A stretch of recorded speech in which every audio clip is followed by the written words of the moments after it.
Thank you very much. Good evening, everybody. Thank you very much for coming, and I will also like to thank the management team at Oxford Union for inviting me.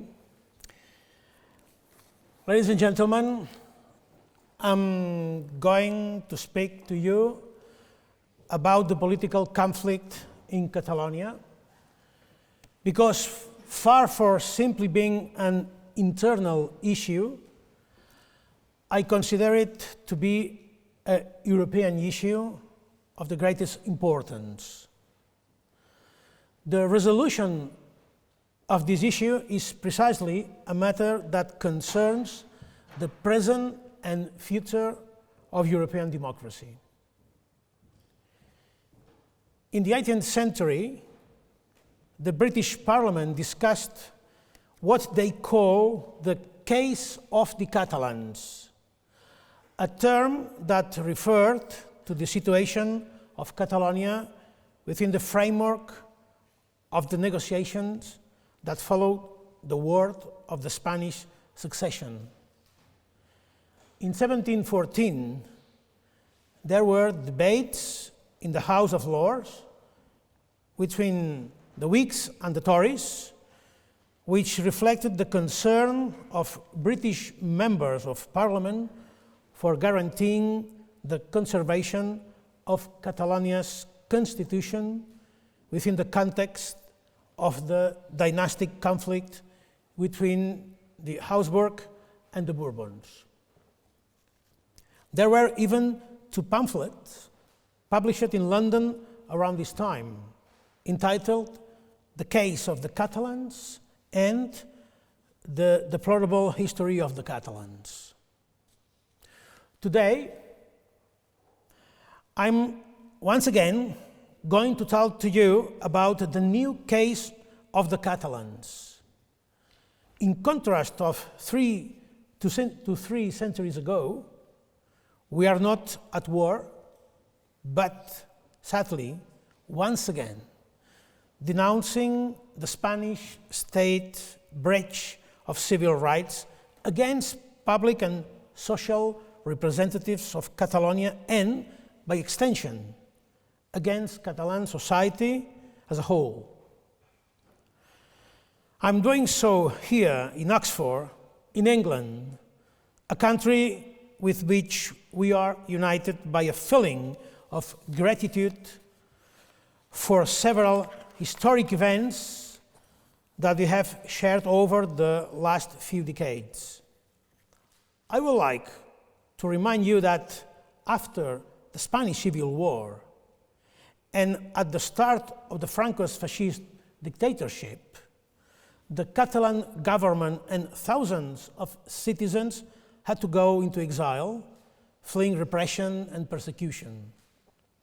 Many exiles headed to England, where, in 1940, the Catalan National Council was founded, which functioned as the Catalan government in exile during the Second World War. One of the members of this council was Dr. Josep Trueta, who was awarded an honorary doctorate by Oxford University. Trueta was a free citizen in England, but persecuted in Spain. He published a book entitled "The Spirit of Catalonia," in which he denounced Catalonia's situation under Francoist repression. I would like to read a short extract from the book to you.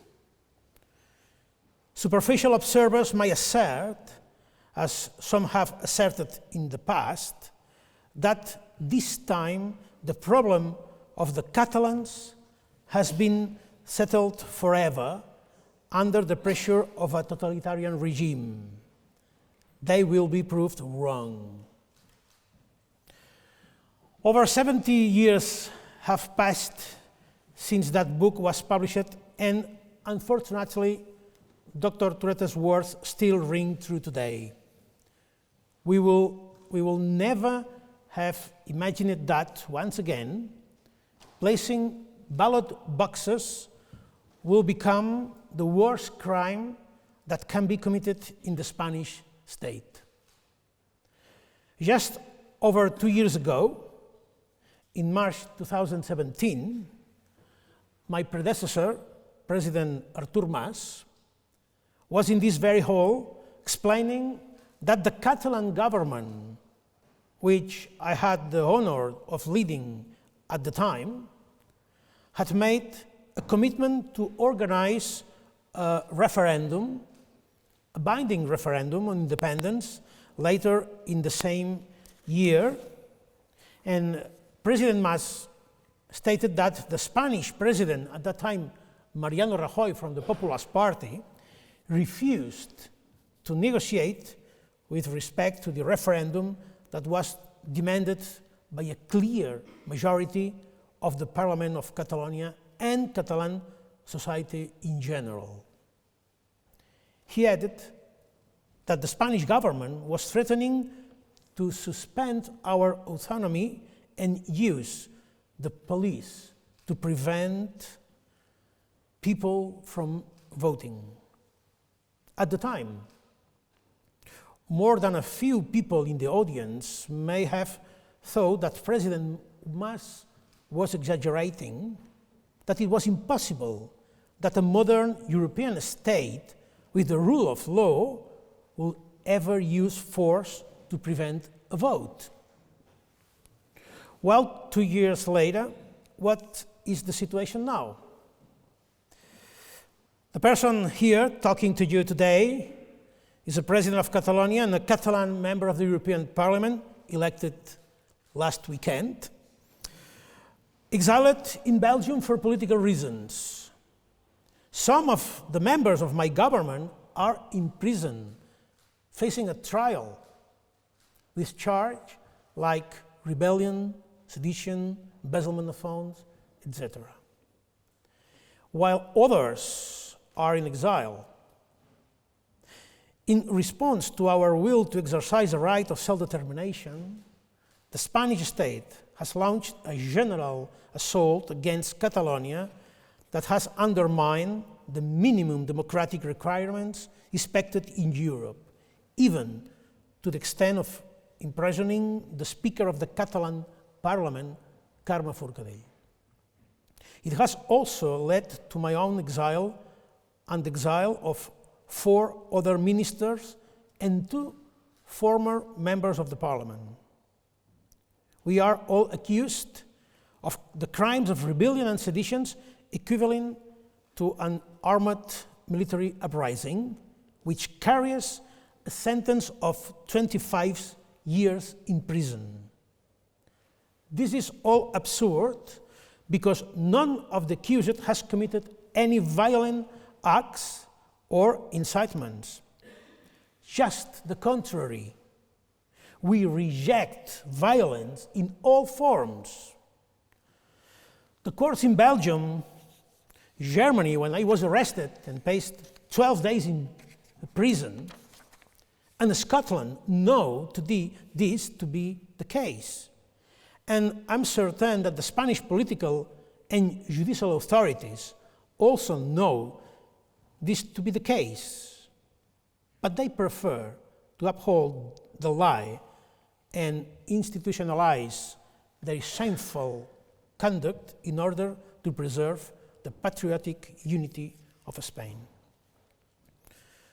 Repression, imprisonment, and exile are the only response that the so-called Spanish constitutional democracy has given so far to the referendum on self-determination in Catalonia, which was held on the 1st of October 2017.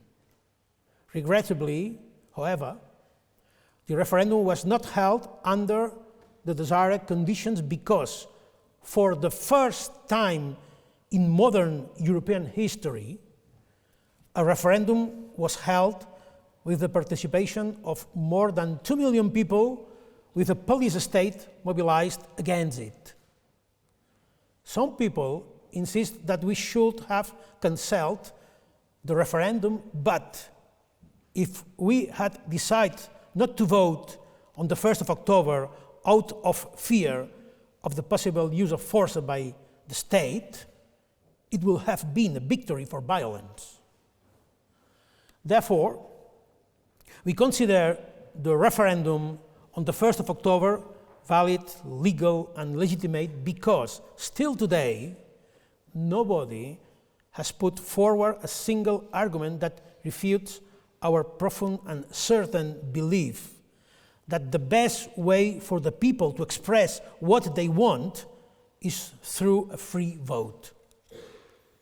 However, despite the repression of the Spanish state against political dissent, the people of Catalonia have resisted and are prepared to continue fighting specifically to preserve their dignity and build a freer and more democratic society. Our victory is the fact that we have not surrendered absolutely anything. In reality, what we have witnessed in Catalonia is a democratic revolution. Our starting point, and not our end point, was the referendum on the 1st of October 2017, and the subsequent political declaration of independence on the 27th of the same month. That was the starting point, not the end. Our destiny is to achieve full individual and collective freedom to which all the world's nations have the right. As long as we remain free from fear, the Spanish state can do nothing. We will never tire of calling for dialogue and international mediation. We believe this to be the way forward, and we will fight for it because we come from a long parliamentary tradition, just as you do. Historically, Catalonia was always been a country of agreement and compromise, and remaining true to our nature, we will never stop advocating political negotiation because it is the will of 80% of the population of Catalonia.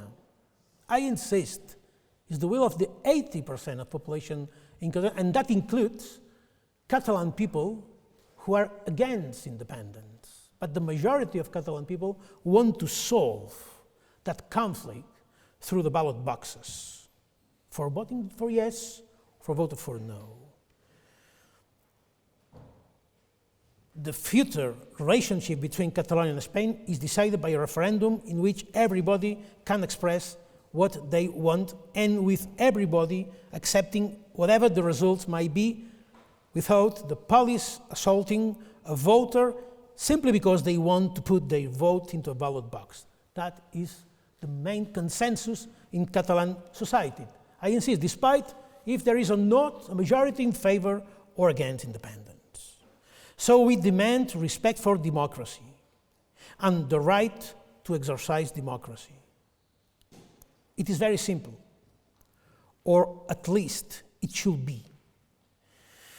In July 2010, 14 MPs from various British political parties presented a motion to Parliament at Westminster declaring that, and I quote, "The residents of Catalonia should be allowed the right to determine democratically their own future." It should come as no surprise that such a petition comes from your Parliament, which has always demonstrated a clear will to resolve political conflicts through democratic channels, such as when the government of Prime Minister Cameron, with the support of the Parliament, passed a law that temporarily granted the Scottish government powers to hold a referendum independence in 2014. What the Catalans want to do? Our objective is to be a country of peace and democracy, like the rest of the other nations in the world. We are certain that the right of self-determination is a tool of peace that will enable us to achieve our objectives without resorting to any kind of violence and without being the victims of violence. We are willing to hold a second referendum on self-determination, which this time will be agreed, binding, and internationally recognized. A referendum with a date and question agreed by both sides, in which everybody has the opportunity to express their legitimate arguments and to which both sides commit to accept and apply the result based on a negotiation that protects their respective interests. I suggested that way twice to the former Spanish Prime Minister, Mariano Rajoy. So our priority, our first option was to organize with the Spanish government a binding referendum on the future of Catalonia. And the answer was always no, a referendum, no to discuss that possibility. But we still insist. We insist in that way as the best way to solve democratically that kind of conflict. We want the Spanish state to renounce its views on its unity and sit down around the table to work towards a consensus on the ideas and principles that should underpin a state with the rule of law in the modern world. The case of the Catalans, the new case of the Catalans, will only accept democratic solutions, and we will not stray even a millimeter from this principle. Forget the penal code, use the tools of democracy. They wanted to silence us, and here we are, once again, discussing the case of the Catalans in Oxford, and we shall do the same all over the world. We shall continue to discuss it at the European Parliament, where ours will be a voice defending democracy in Catalonia, which in turn means defending democracy in Europe. Thank you very much for your kind attention.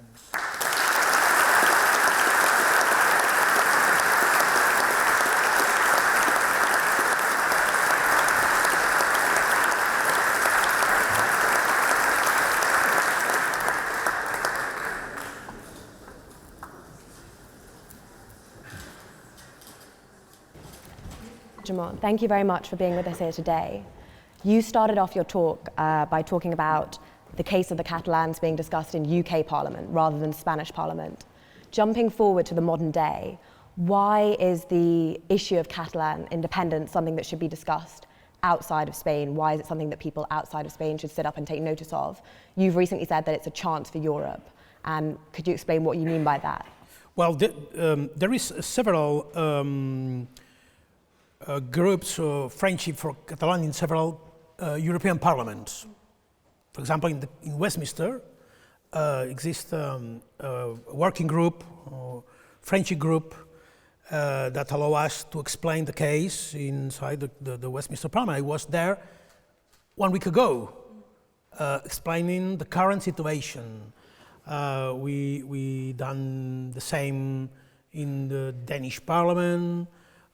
We discussed that 2 weeks ago in the Bundestag Parliament. So it exists a debate, discussions around Europe on the case of Catalans, because it's a European matter. Despite the narrative from the Spanish authorities saying that is a domestic, internal issue, forget Catalans, don't allow Catalans to explain your questions or your case in European Parliament or in etc. Despite this, the reality is stronger. And there is a lot of interest in several European parliaments to discuss. Why? Because yes, it's a question of European democracy. If Europe wants to teach the rest of the world how to solve peacefully conflicts, well, they need to solve the internal issues like the case of the Catalonia. And it's not acceptable for many European observers to see a member state using violence against peaceful European citizens. So that is the way. We don't demand to support independence for Catalonia. We demand to discuss if we have the right to exercise our right of self-determination in a peaceful way, like in the case of Scottish has done in 2014. And touching on that, you've spoken a lot about the right to self-determination. Why do you feel that Spain has ignored that and other human rights? And we talked about before the tensions between the European Court of Human Rights and the Spanish judiciary. Why do you think Spain in particular has ignored those rights in the face of protests? Well, I don't know, because it's quite strange, because Spain recognized that right. Look, in 1977, the Kingdom of Spain has ratified the International Covenant on Civil and Political Rights, which Article 1 says all peoples are right to self-determination. Okay. 1 year later, Spain approved the Spanish Constitution, in which Article 96 are saying all international treaties ratified by the Spanish Kingdom will be part of the internal order of Spain. So, thanks to that article, Spain recognized the right of self-determination. But the question is why Spain doesn't recognize the right, but doesn't respect the right for Catalonia. Well, the answer is not easy to say, because we are fighting for that right since more than 1 century ago, and we receive always the same answer. And we haven't succeeded to sit on the same table with the Spanish authorities discussing politically why we have not the right and why we want to exercise that right. That is impossible, because every time when my predecessor, Artur Mas, myself twice, and probably the next president of Catalonia, when we try to discuss that issue, the only question is, no, we don't want to talk on that.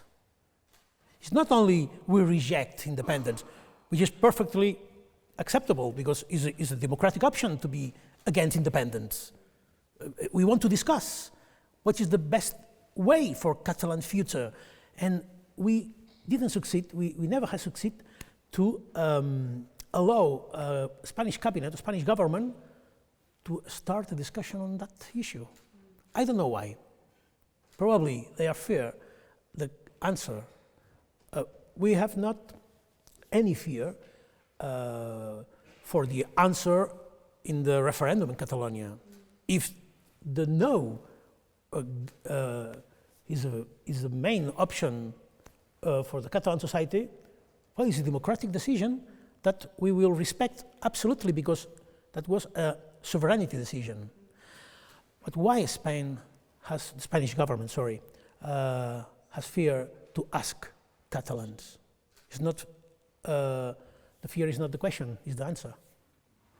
So I'd like to ask about, some people have drawn parallels between your movement and other movements that have cultivated nationalistic ideas in Europe, such as Viktor Orban's party.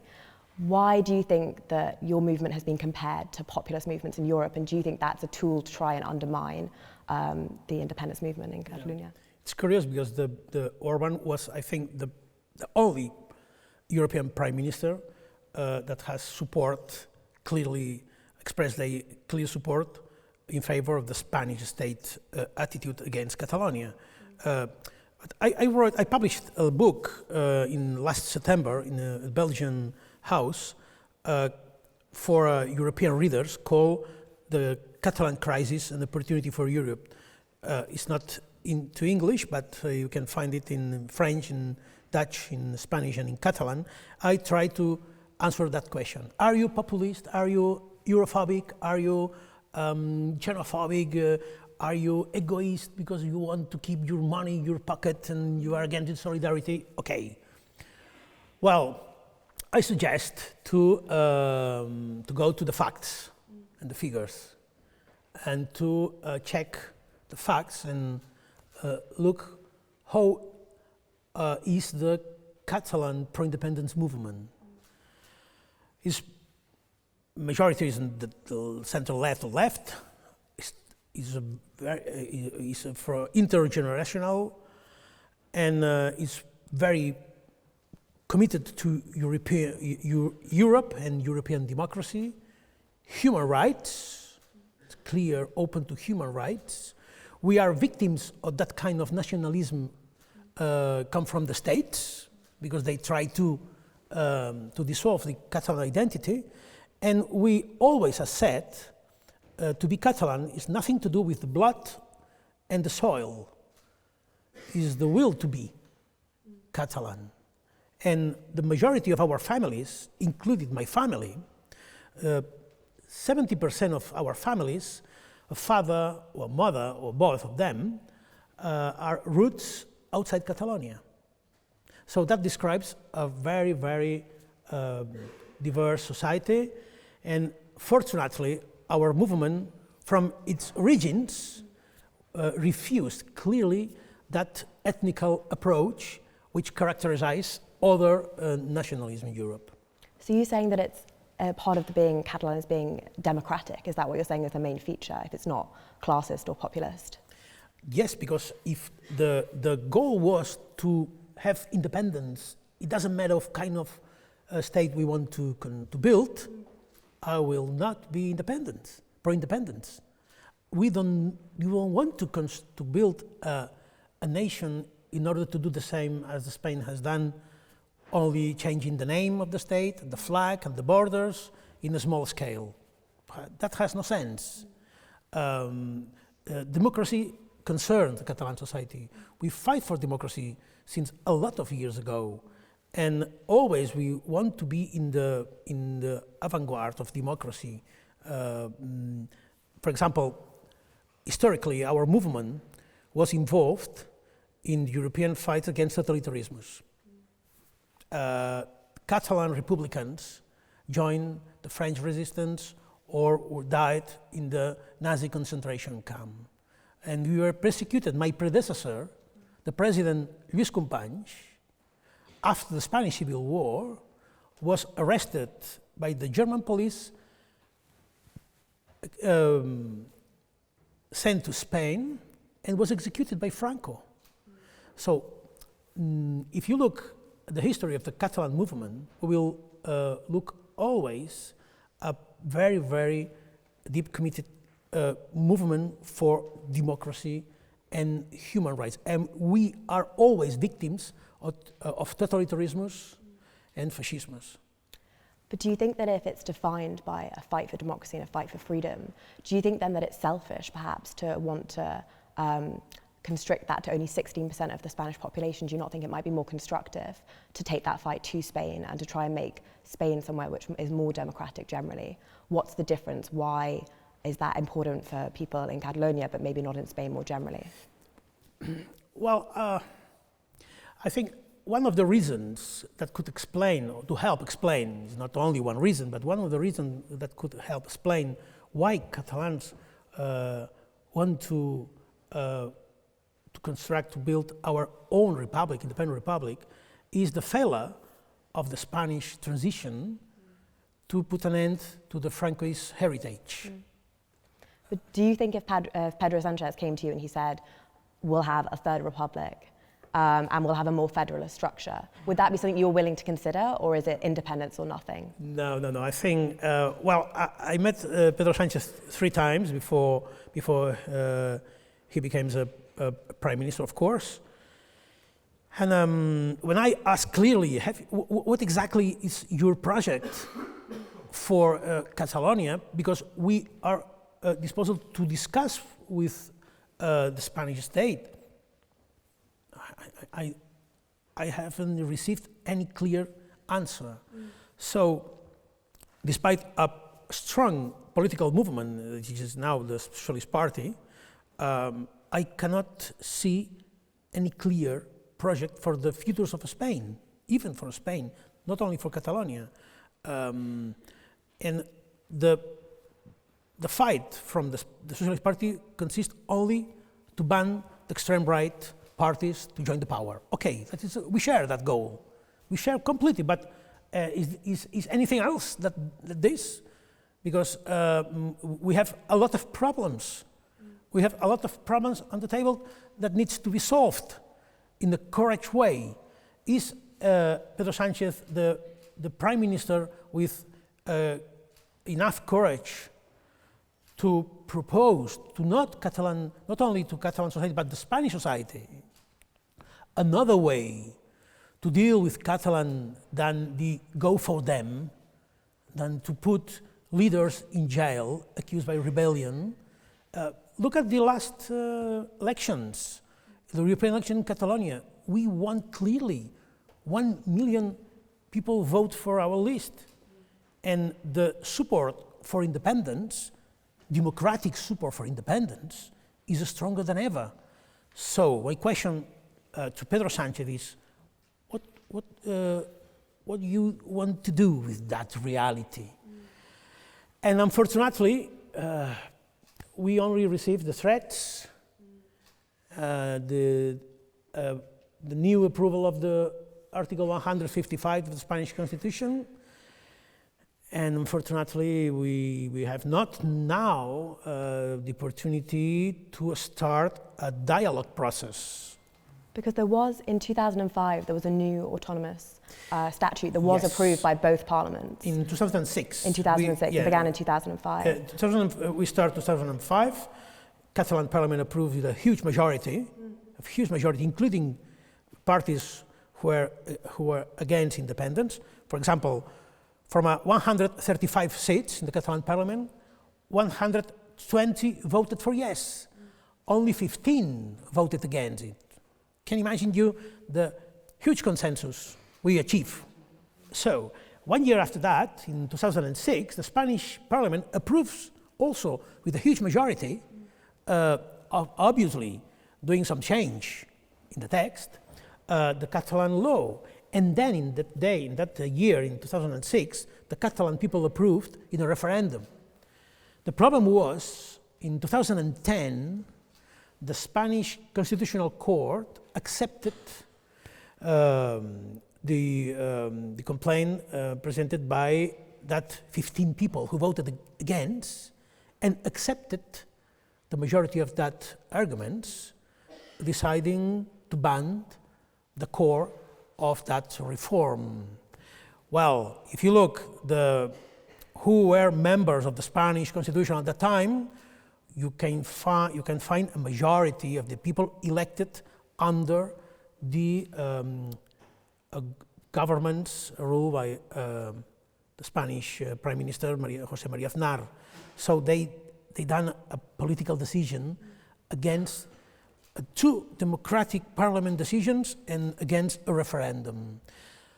At that point, in the end of 2010, in the Catalan Parliament, there were only, if I'm not wrong, 17 or 14 MPs elected under pro-independence party. Only, I think 14. 2010. In 2015, we were 72. So that shift explains the effects, the impact of that decision to not respect the dignity of Catalan people, who has worked hard in order to achieve a consensus between pro and against independence. Do you think the solution and a consensus could be reached if actually the Spanish judiciary, those things were corrected? and they set a new precedent rather than full independence. Do you think that could be an option whereby the Spanish judiciary was made less political and actually a compromise was reached through that rather than taking it one step further? Do you think that would be an option? Well, the decision, the option must be chosen by the Catalan people. If the majority of Catalan people want that way, well, that could be a solution. But we want and we have the right to choose between two options or three options. Independence, the current statu quo, who doesn't like the majority of Catalans, or if Spain want to do in the same way as Cameron has done, a kind of devolution max, but it's a matter of the Spanish government to propose. But finally, the decision is in the hands of the Catalan people.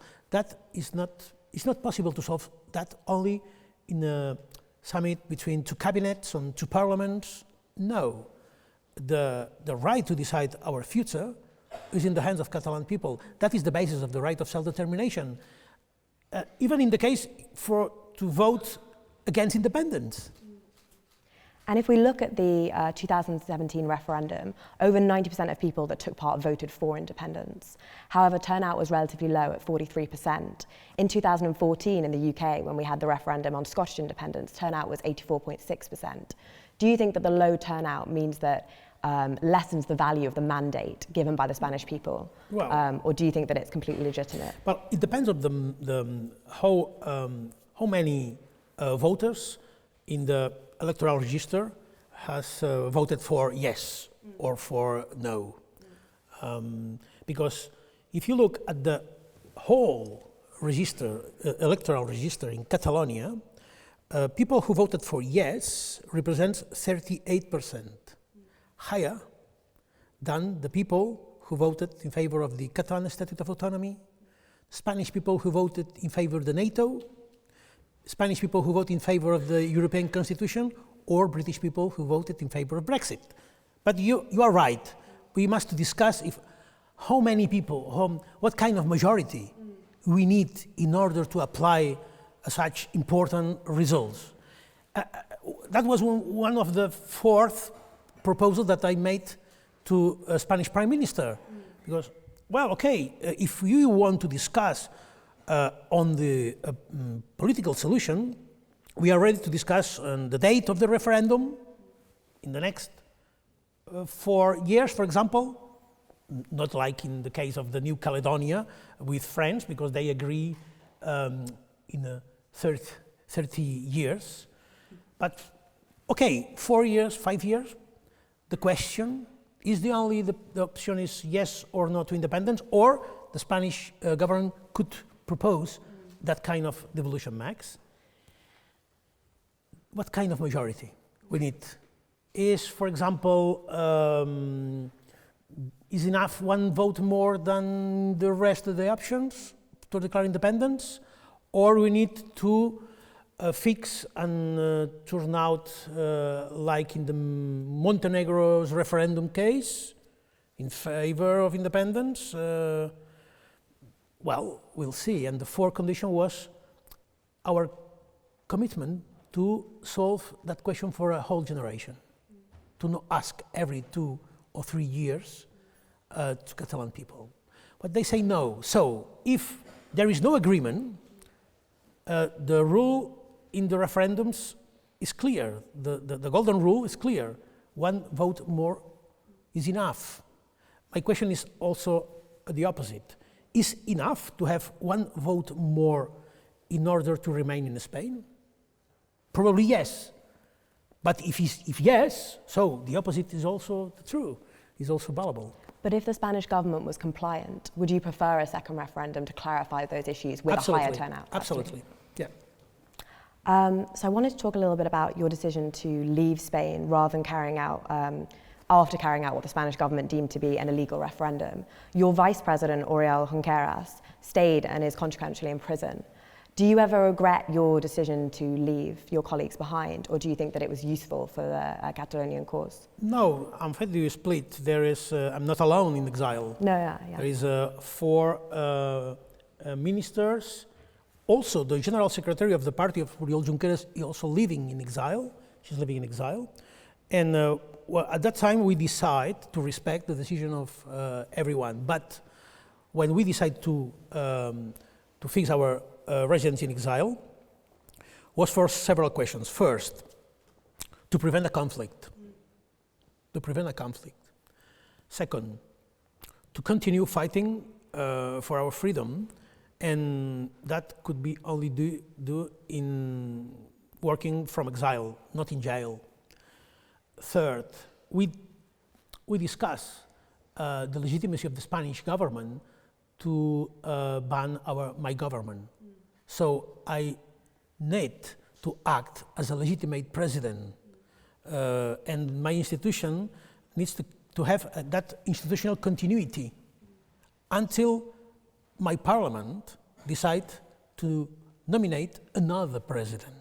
That is the basis of the sovereignty of the Catalan parliament, and why my duty was to defend that. And also, finally, I look for justice in Europe, and also democracy. And thanks to living since 1 year and a half in exile, I have the right to express, to freedom of express, to be here with you, for example, to travel around Europe, to run for elections, to visit several parliaments, to explain what's going on in Catalonia, between Catalonia and Spain, and to offer another arguments or narrative to help people to understand better outside the propaganda, and to having the opportunity to balance the narratives between Spanish authorities, Catalan authorities.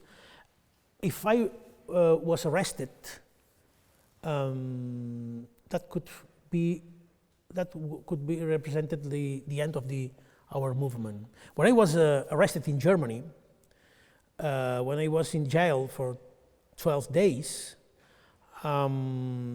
Spanish authorities celebrate a lot that decision, but finally, when the German court decided I was not guilty of rebellion, that was one of the best success of our fight in exile, because that proves the trial is a political trial. Because how is it possible in the same European Union, in the same rule of law, to have that huge difference between a democratic system like Germany, who clearly has said Mr. Puigdemont must be not arrested and must be not put in jail, because that they try to do was an exercise of freedom of expression, which is the main, it's a fundamental right of democracy.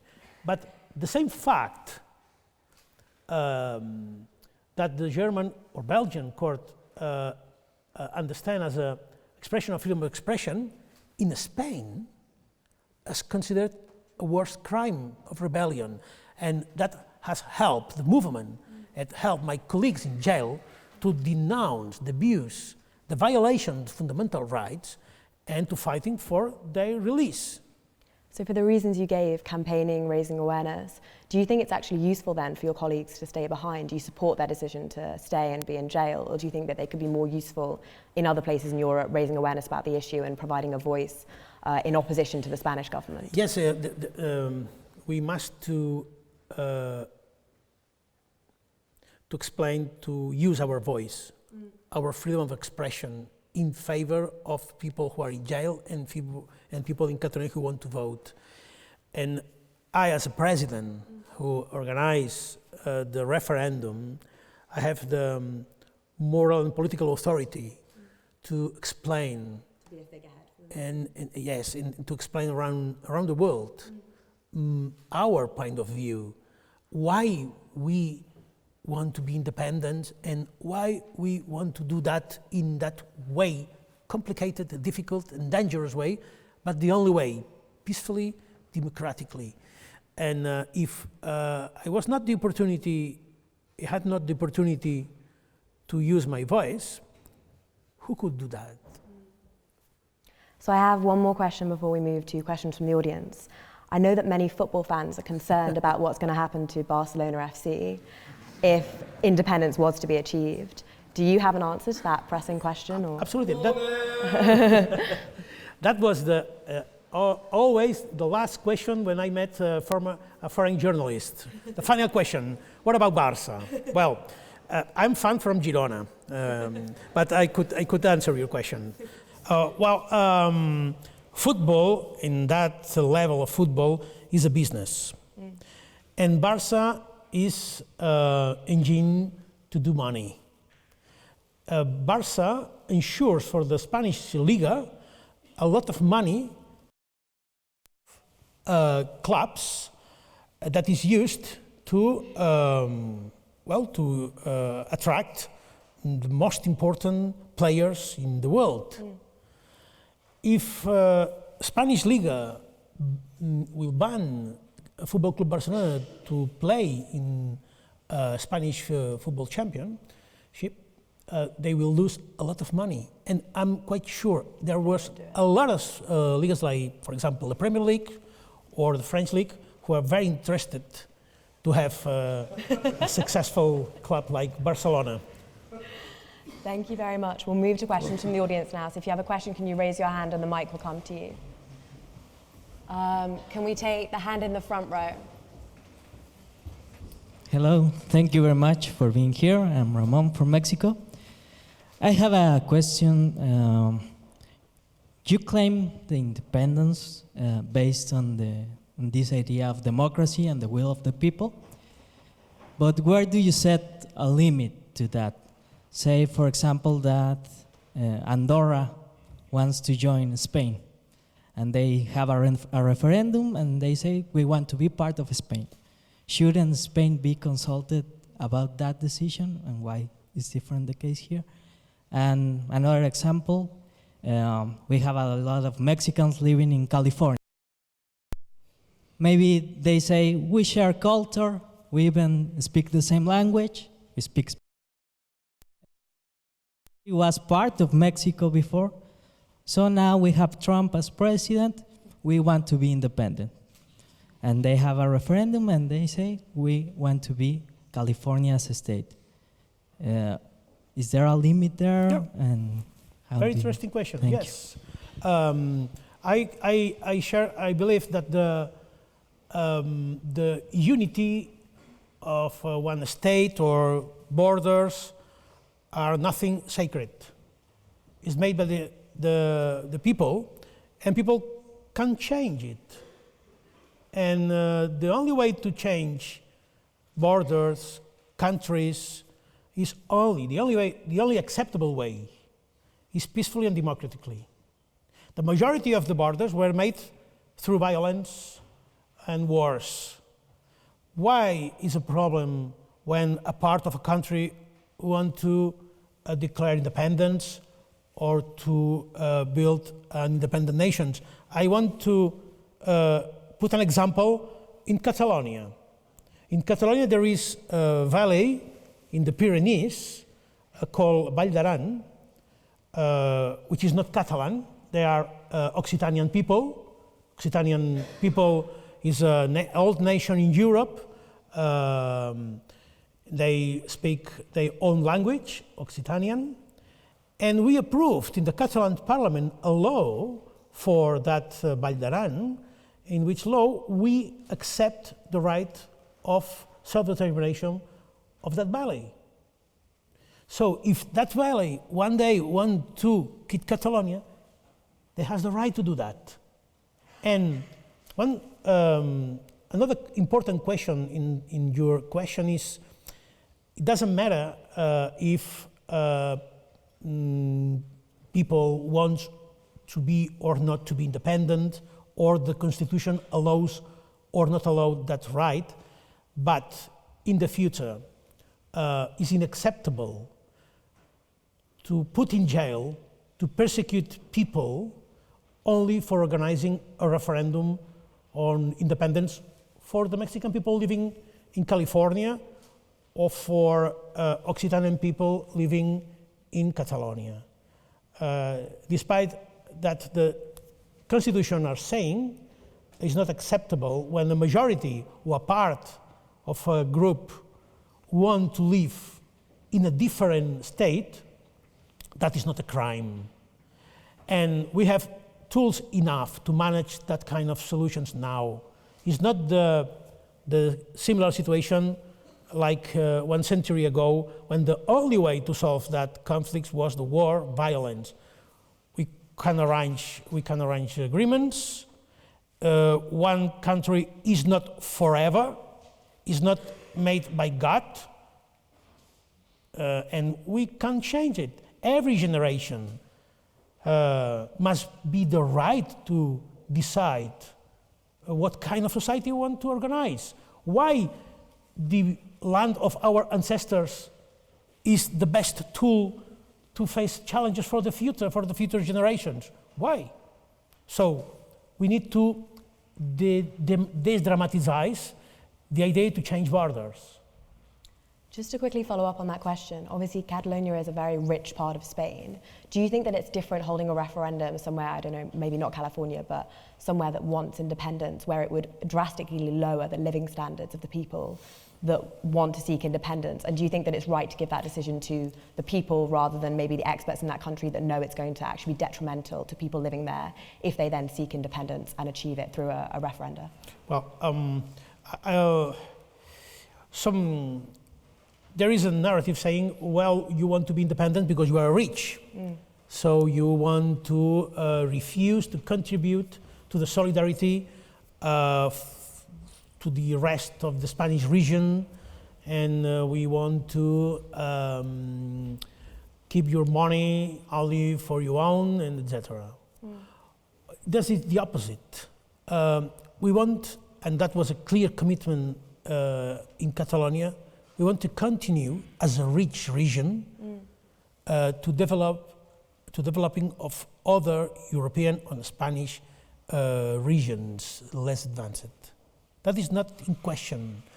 But we want to live in a country which could be a result of our own effort. And in order to ensure that, we need to have in our hands two things. First, the competences, the power to decide, and obviously the power on our resources. None of that is in the hands of the Catalan government. And I think it's necessary to discuss on the economical approach, the economical issue, because we want to build a more free society, and the freedom, we can only ensure freedom if there is no poverty and there is no inequality in our society. So, another question is the right of self-determination is only the right for the poorest regions in the world? Is only for the regions in the world with less resources, fighting with violence with others? Is the right of self-determination only for that regions, or even in the Europe, the most advanced Europe, is also a right that concerns the concerned society? It doesn't matter if you are rich or you are poor. It's about dignity and about democracy. And if you achieve your goals through democratic and non-violent means, and you will respect the human rights, you will contribute to democracy and the peace in all over the world. Can we take another question? Can we go to the hand on the front row here? Thank you for coming. I'd like to hear your thoughts on transnational sort of solidarity movements such as the Unrecognized Nations and Peoples Organization. Do you think that these organizations are useful to your cause and important? And if not, how do you think they could be made more important to rival organizations such as the UN, which you lack recognition with? Thank you. Absolutely. One of the reasons to understand the Catalan revolution is linked to the fourth industrial revolution. All the industrial revolution has changed ideologies and the ways in which we manage democracy or power.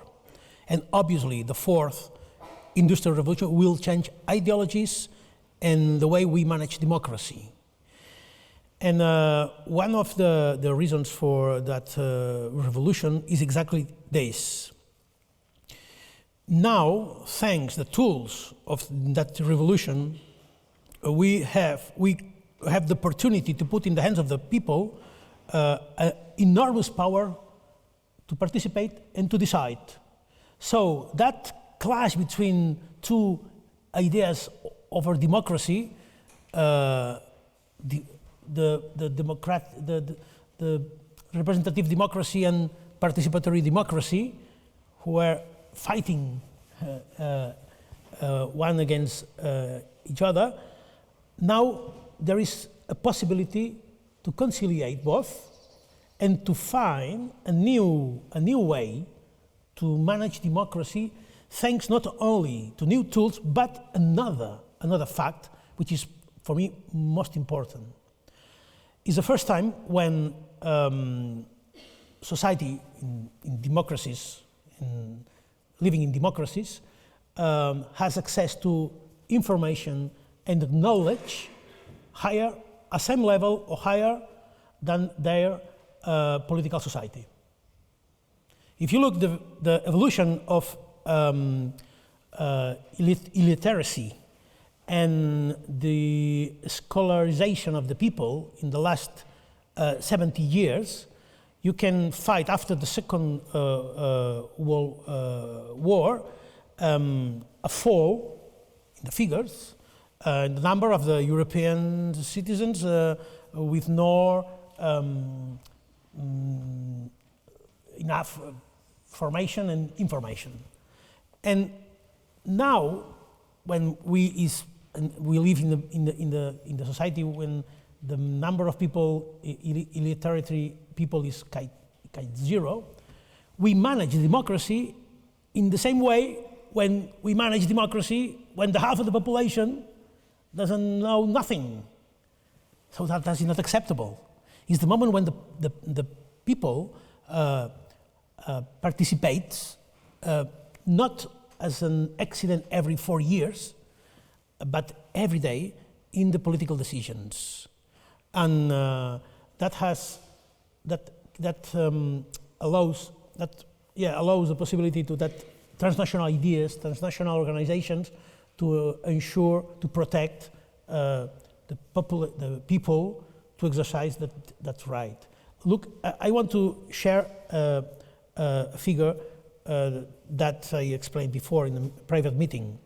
If you look into the United Nations ranking of the happiest countries in the world, the last thing is the 2018. You can see the top 10 countries. 8 of them are less than 10 million inhabitants, and the top 4 are less inhabitants than Catalonia. So that means small and medium society, the states, could ensure more happiness to the people than the big country, because the key point is not the power of the state. The key point is the society. And we, as politicians, we now to recognize that new paradigm. Now the power of smartphone is extraordinary.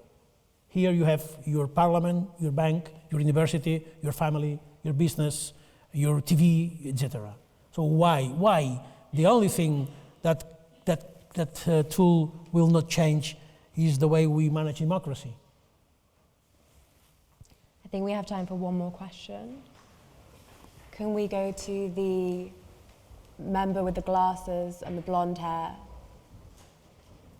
Yeah. Thank you for the talk. You mentioned working with the all-party... Sorry, Yeah, okay. You mentioned working with the all-party parliamentary group in Westminster, which includes some nationalist MPs such as the SNP and Plaid Cymru MPs. To what extent do you think has the Catalan story impacted the, I don't want to say chances, the discussion around small European nations going for independence in the future? Do you think it's put people off? Sorry, I can't understand. He's saying, do you think that the Catalan case has put other nations off going for independence? So, like some of the groups you were talking today, Plaid Cymru and the SNP, are seeking independence as well. And do you think that the Catalan case will mean that people don't want to do it in the future? Well, sometimes there are a lot of people saying you cannot be independent because that could create a wave for the other nations in Europe demanding the same. The north of Italy, Corsica, and the Basque Country, and obviously Flanders, etc. And on the other hand, there is a lot of people saying, well, the reaction of the Spanish state and the silence from the European institutions could prevent that kind of movement, so the rest of Europe. I don't know what could be the future, but that one thing is sure, that is irreversible. When you have in Europe, or it doesn't matter where, you have a society, election after election saying we want to vote, we want to be independent, or we want to discuss that in a referendum, the only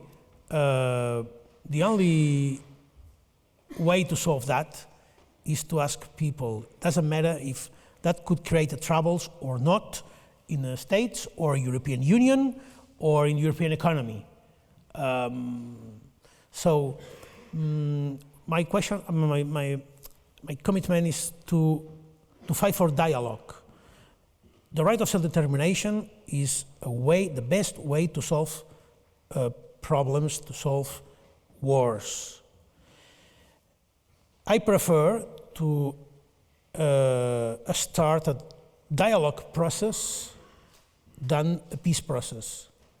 Because when you start a peace process, it's too late. And now we have the opportunity to teach the rest of the world how Europe solve that kind of conflict without violence and respecting the right of minorities to do that. We are a minority in Spain. We are only 16% of the Spanish population.